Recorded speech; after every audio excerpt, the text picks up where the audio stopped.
Himmelfahrt, als für uns als Kinder Gottes, doch ein wichtiger Tag. Und ich weiß, dass ich noch ganz klein war. Mein Dad, der wird Himmelfahrt nicht nur Arbeit fahren, der wird Tüß bleiben. Und wir als Kinder, wir können auch von der Schule Tüß bleiben. Und uns wird dort nur in Daunt, was Himmelfahrt bedienen deit. Die Hauptsache wird, wir können Tüß bleiben. Nicht? Und ich weiß noch, ich komme nach Gott besagen, als ich ganz klein war, dann früher mein Dad mal, Dad, woran bleibe ich von der Tüß? Oder was meint Himmelfahrt für Herbst? Und damals können wir nicht reichen beantworten, er kann nicht wirklich eine Antwort geben, er hat das selbst noch nicht gewusst. Aber ich glaube, von der wird es anders sein. Von der würde ich mir eine Antwort geben können, dazu freue ich mich. Himmelfahrt als für Kinder Gottes doch ein wichtiger Tag. In der Bibel sagt uns, woran das für uns wichtig ist. Gottes Wort sagt uns, dort für dich, der nur Jesus in Dauten, sein Abstunden vor Jesus, Tränen im Himmel. Und in Lukas Evangelium lesen wir dort, als Jesus verluten wollte, nahm er seine Jünger rüt Bethanien und hoff seine Häng ab und segnet an. Er segnet seine Jünger durch. Und dann lesen wir in Apostelgeschichte 1, Vers 9, was auch von Lukas geschrieben ist. Er sagt, und als er das gesagt hat, dann sagen sie, die Apostel sagen, dass Jesus voran abgehoben ward in eine Weg nein am Weg, dass sie am nicht mehr sein können. Und die Jünger, die werden überrascht, als Christus anverleiht. Ich habe Gott verstanden, nicht? Und als sie am Hängeron kickten, während er um Himmel fuhr, standen wie an mit einmal Wort. Engel, ja, 2 Engel. 2 Männer in witte Kleider, sagt er da. Und diese Männer sedente an, je Männer von Galiläa, woran stehst je hier und kickten um Himmel?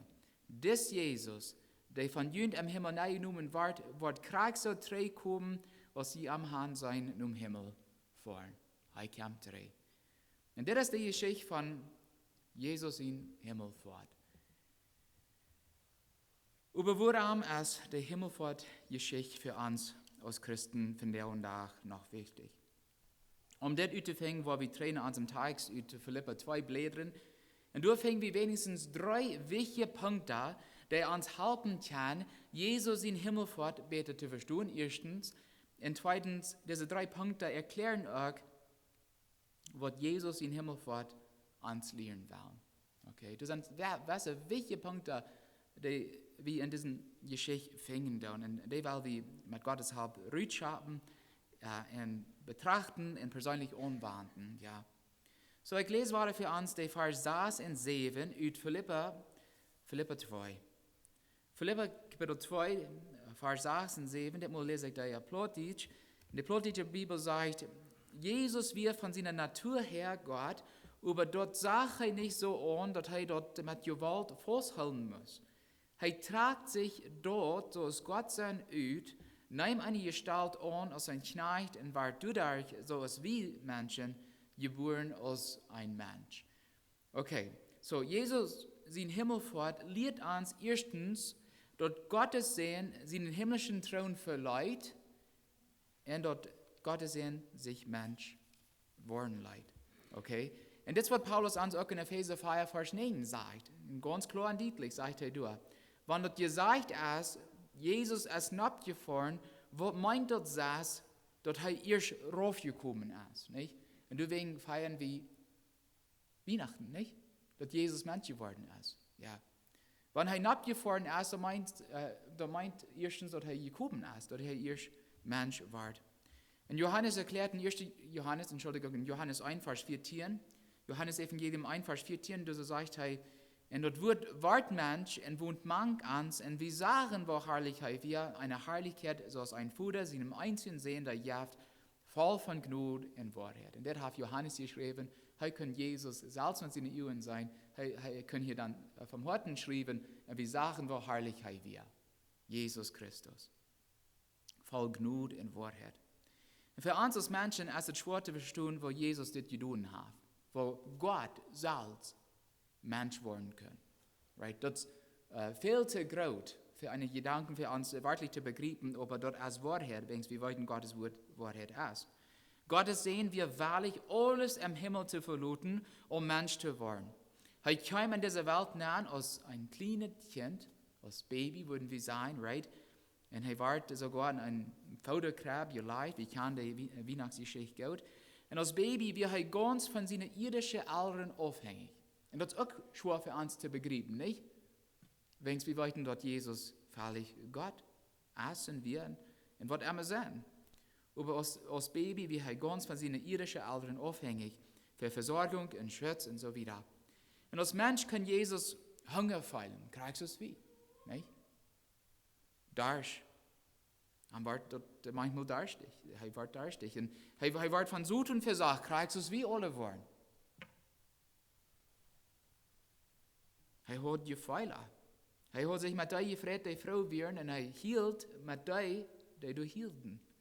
Er mögt sich Mensch, Christus wie sind. In 2. Korinther 8, Vers 9 sagt Paulus uns, die sind ja mit unserem Herrn Jesus Christus seine Gnade bekannt. Was er auch kriegt wir, wenn er auch kriegt wir, dann wird er doch jün helfen, sagt er, dass jeder seine Armut kann recht werden. Er verleiht alles, so dass wir Gott seine Kinder werden können, right? So durch seine Armut werden wir reich. Ein Schreiber erklärt, Jesus mögt sich arm, wie es seine Herrlichkeit als Gott uttrag, ein Mensch wird.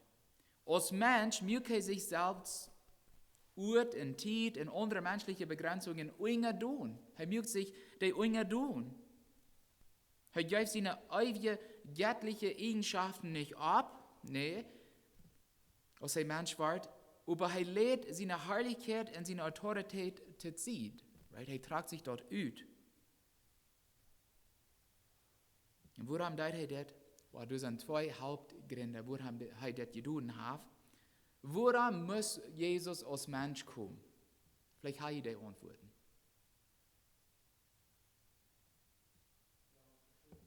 Krieg, ja. Dort er uns verstehen kann. Und dort wir vom Horten weiten kann, dort er uns versteht. Right? Krieg, und was wir durchgehen, kann Jesus uns verstehen. Er will auch Mensch. Er durch alles muss, was wir im Leben durchmachen, so er kann uns verstehen. Okay, woran nach? Woran muss Jesus als Mensch kommen? Um für uns zu sterben. Als Jesus kann er nicht für uns sterben, right? Er muss als Mensch kommen, so dass er für unsere Sünden wird sterben kann. Deswegen ist er gekommen. Das sind die zwei Hauptgründe. Um für uns zu sterben, so dass wir weiten können, dass er uns versteht. Hebräer 2, Vers 17 und 18 sein. Hebräer 2, Vers 17 und 18. Deswegen muss er in alles so werden als seine Brüder, dass er für an und seinen Dienst vor Gott ein treuer und erbarmender hoher Priester sein kann und die Sünden von den Menschen wegnehmen. Wie es er selbst gelitten hat und versagt worden ist, kann er die helfen, die versagt wurden. Und ich bin so dankbar, dass Jesus Mensch war und dass er alles durchging, was wir durchmachen und dass wir wirklich einen Gott haben, ein lebender Gott haben, der uns versteht. Er versteht uns. Und obwohl Jesus als Mensch gekommen wäre und sich menschliche Begrenzungen ungedulden stellen, da wies Gottes Wort uns, dass er noch einmal Gott wäre. Gott ist heilig. Right? Was meint das Wort heilig?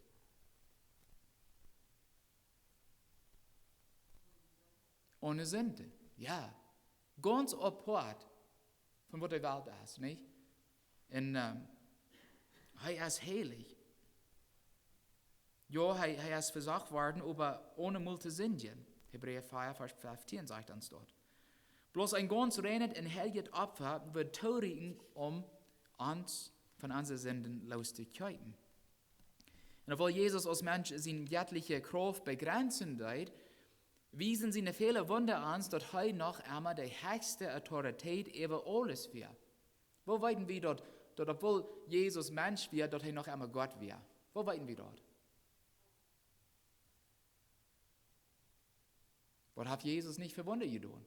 Weil wir wissen von der Wunder nahen. Was hat Jesus getan für uns?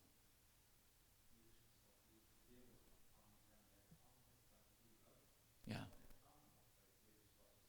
Ja, so das hat Gott getan, nicht? Er muss Gott sein, right? Bloß Gott kann für unsere Sünden sterben, so dass der Tod wird, uns vor Gott weiter gerecht zu machen. Aber was hat Jesus noch getan, als er Mensch war? Was für Wunder hat er getan? Ja, der Tod ist abgeweicht, ja. Was noch? Kranken geheilt. That's right, dass die Blinde singen können. Ja, sei für Menschen, man sei wenig gefördert, nicht?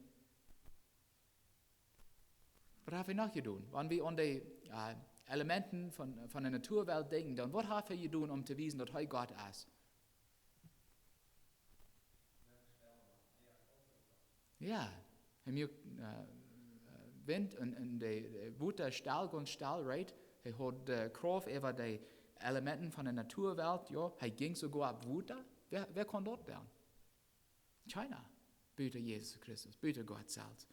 So all diese Wunder wiesen uns, dass obwohl er Mensch war, wie er trotzdem immer Gott.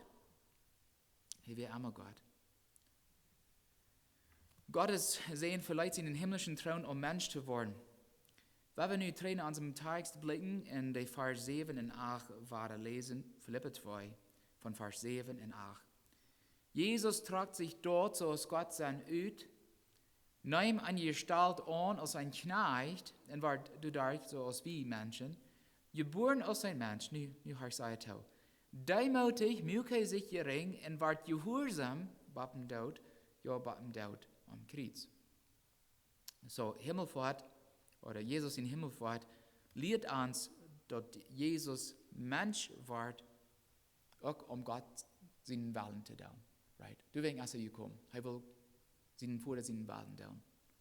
Und Petrus sagt in 1. Petrus 1, Vers 20, dass Gott seinen Sohn Jesus für seinen Erlösungsplan all gewählt hat, ehe er die Welt den Grund legt. Und das war es schwer für uns zu verstehen.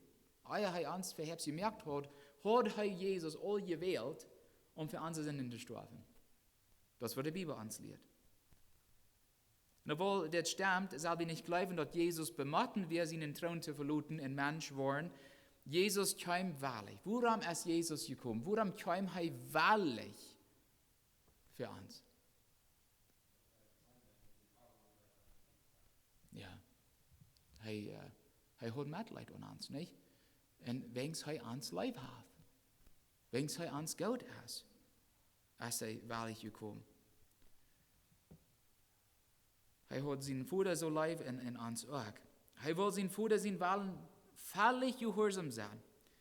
Jesus sagt selbst in Johannes 6, Vers 38, ich war das für uns lesen, Johannes 6, Vers 38, so sagt er, ich sie nicht vom Himmel raufgekommen, meinen Willen zu tun. No. Über dem seinen Willen zu tun, der mir geschickt hat.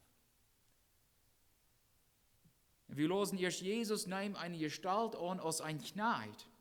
So Gottes Sohn mügt sich als Knecht, so dass er seinem Vater und auch wir als Menschen dienen können. Er ist gekommen, um Gott zu dienen und um Menschen zu dienen.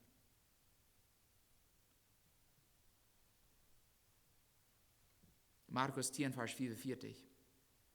Markus 10, Vers 44 sagt, sogar die Menschen sind kein nicht, um sich bedeuten zu lassen, aber um zu dienen und sein Leben zu geben, viele Lustigkeiten. Das sei wie. In Johannes 4, Vers 32, sei wie Jesus seine Eva, seinen Vater, seinen Willen zu tun. Das sagt hier in Johannes 4, 32, ich habe was zu eten, wo je nicht von weiden. Was meint er? Vers 34. Ut Johannes 4. Mein Eten ist dort, dass ich dem seinen Willen da, der mir geschickt hat, und seinen Weg vor dich da, oder vor dich verrechten da, sagt er da. Der größte Weg, wo Jesus als Knecht gedient hat, wir, dass er sein Leben für unsere Sünden handgab. Vers 8 sagt, demutig müke sich gering und ward gehorsam, beim Tod, ja beim Tod am Kreuz. In Johannes 6, Vers 38, Johannes 6 war Vers 38 bis 40. Wir lesen ihr schon Vers 38, aber nu will ich von nur wieder lesen. Johannes 6, 38 bis 40. Du so sagt Jesus, ich sie nicht vom Himmel raufgekommen, meinen Willen zu tun, über dem sein Willen zu tun, der mir geschickt hat. Und das ist dem Vater sein Willen, der mir geschickt hat. Dass ich keinen von dir verliere, der er mir gegeben hat. Aber dass ich dich am letzten Tag abwarten do, und mein Vater will, dass wer den sehen sieht und an ihm glaubt, dass ewige Leben haben soll. Und den wo je am letzten Tag vom Tod abwarten. Und war das so wie, wenn wir an Jesus Christus glauben, dann wird er uns am letzten Tag auch abwarten. Jesus bleibt bad eng gehorsam. Gottes Sinn wird geschlagen, verspottet und mit Verbrecher gekreuzigt. Doch wie er wegen unserer Sünden verletzt, er braucht unsere Angst für guten Doel, sagt die Bibel uns. Ab am lag der Struf, der uns heil merkt. Dadurch, dass er die Schläge kriegt, sind wir gesund gemerkt. Jesaja 43, Vers 5. Jesus nimmt unsere Sünden in Entschuldigung, mit sich auf Golgatha. Und durch am Kreuz, wie er reit ans Struf zu nehmen, wie es er ans so sein Leib hat. Aber am dritten Tag stand er vom Tod ab, als Jevanna, er war so tun, der Sinn in den Tod. So Jesus ist vom Himmel raufgekommen, sein Vater seinen Willen zu tun. Und Vers 9 sagt, du wegen haft Gott am auch hochgehoben und am einen Namen gegeben, der über alle Namen steht, und das, liebe Geschwister, ist der dritte Punkt. In Epheser 1, Vers 20 und 21, sagt Gottes Wort uns, dass Jesus vom Tod abwog und bei sich zur rechten Hand, so Gott Jesus vom Tod abwog und bei sich zur rechten Hand den höchsten ihren Platz am Himmel gab, hoch über alle Menschen, hoch über alle Machten, Gewalten, alle Kraft und Herrschaften, die du genannt worden können, in dieser Welt oder in die noch kommt. So, hier müssen wir abpassen, wir sollen nicht glauben, liebe Geschwister, dass Gott Jesus den höchsten ihren Platz am Himmel gibt, bloß wie es sein Vater gehorsam wird. Nee. Oder wie es sein Leben für uns handgibt. Nee. Dieser ihren Platz am Himmel, wir immer sind. Das wir immer sind. Er verleiht seinen Thron, um Mensch zu werden. Aber wie es willig wird, sein Vater seinen Willen zu tun, hat Gott einmal hochgehoben und ihm einen Namen gegeben, der über alle Namen steht. Jesus Christus. Am Namen von Jesus sind sich alle Knien am Himmel und auf der Erde und unter der Erde bieten. Und alle Tongen sollen zu Gott seine Ehre bekennen, dass Jesus Christus Herr ist. Der Name Jesus bedient Jehova Rat, Gott Rat. Jesus meint Erlöser. Und Paulus schreibt in Römer 10, Vers 9, er sagt du in Römer 10, Vers 9, wenn du mit dem Müll Jesus als Herrn bekennst und glaubst, dass Gott am vom Tod abgewirkt hat, dann wirst du selig. Dann wirst du selig. Und von der Tag, ihr habt so sehr viele Menschen auf dieser Welt, die bloß ihren eigenen Heilsgewissheit zweifeln. Wir wissen nicht, sie ich bekehrt oder sie ich nicht, sie ich ein Kind Gottes oder sie ich nicht. Und hier sagt Paulus so klar, wenn du jemand dort Müll Jesus als Herrn bekennst und glaubst, dass Gott am vom Tod abgewirkt hat, dann wirst du selig. Du wirst selig. Wenn wir glauben dann, liebe Geschwister, dass Jesus unser Erlöser ist, unsere Sünden durch sein Blut weichgenommen hat, right? Und unseren ewigen Struf weichgenommen hat. Wenn wir das glauben dann, liebe Geschwister, dann waren wir selig. Haben wir das mal verdient? Haben wir das verdient, dass Jesus uns geraten hat? Das haben wir nicht verdient. Das ist ein Geschenk von Gott. Ein Geschenk, das wir Gnade nennen. Und wenn wir selbst diese Gnadengeschenk angenommen haben und das belebt haben, wenn unsere Horten rein gewaschen sind und mit Gott seinen Frieden und Leben gefällt sind, dann habe ich viele Ursachen, Gott zu danken und zu loben. Und wenn wir am Treu bleiben dann, und ein Tag Jesus persönlich mit unseren Jungen sein wollen, dann wollen wir uns alle verarmen, mit dankbaren Worten durchschmieden und mit all uns Kraft bekennen, dass Jesus Christus Herr ist. Am Anfang las ich ihre Apostelgeschichte ein, wo der Apostel und Jesus hingen und kickten, während er im Himmel fuhr. Und da mit einmal standen bei an, 2 Männer in weiße Kleider. Und diese Männer, die sagten an, die Männer von Galiläa, warum stehst ihr hier und kicken um Himmel? Das Jesus, der von jünd im Himmel nahe genommen wird, der wird Krieg so zurückkommen. Krieg so zurückkommen, als je am Hand sein, um Himmel fahren. Er kam zurück. Jesus wird für Menschen in eine Weig abgehoben, weggenommen. Und so wird er auch zurückkommen an der Weigen. Er kam zurück, liebe Schwester. 1. Thessalonicher 4, Vers 16 erklärt, der hat Paulus war geschrieben, der Herr wird selbst vom Himmel raufkommen und Lüd sein, was passieren soll. Der höchste Engel wird raupen und Gott seine Person wird geblust werden. Dann werden alle Menschen am sein. Wenn er zurückkommt, werden mehr als bloß ein Handvoll Menschen am sein, das ist der Apostel, right? Alle werden am sein, die Todes und die noch leben dann von der, jeder Sünder und auch jeder Kind Gottes, wird Jesus Christus sein. Wenn er zurückkommt. Wenn er zurückkommt, dann werden nicht bloß die Christen sich vor am durchschmieden. Am Namen von Jesus sollen sich alle Knien im Himmel und auf der Erde, unter der Erde beten. In alle Zungen sollen zu Gott seine Ehe bekennen, dass Jesus Christus Herr ist. Was kommt dann? Wenn Jesus kommt, was kommt dann, liebe Schwester? Dort gerecht. Dort gerecht. Johannes schreibt in Offenbarung 20, dort am letzten Tag von alle Säulen für Jesus in rechter Stelle stehen matten, und bloß die ihre Nummers wo er ben han, im Lebensberg han, wollen im Himmel neiluten wollen. Und all die anderen nicht. All die anderen wollen für alle Ewigkeit verloren sein. Der uns doch nicht weh. Soll uns doch nicht weh down.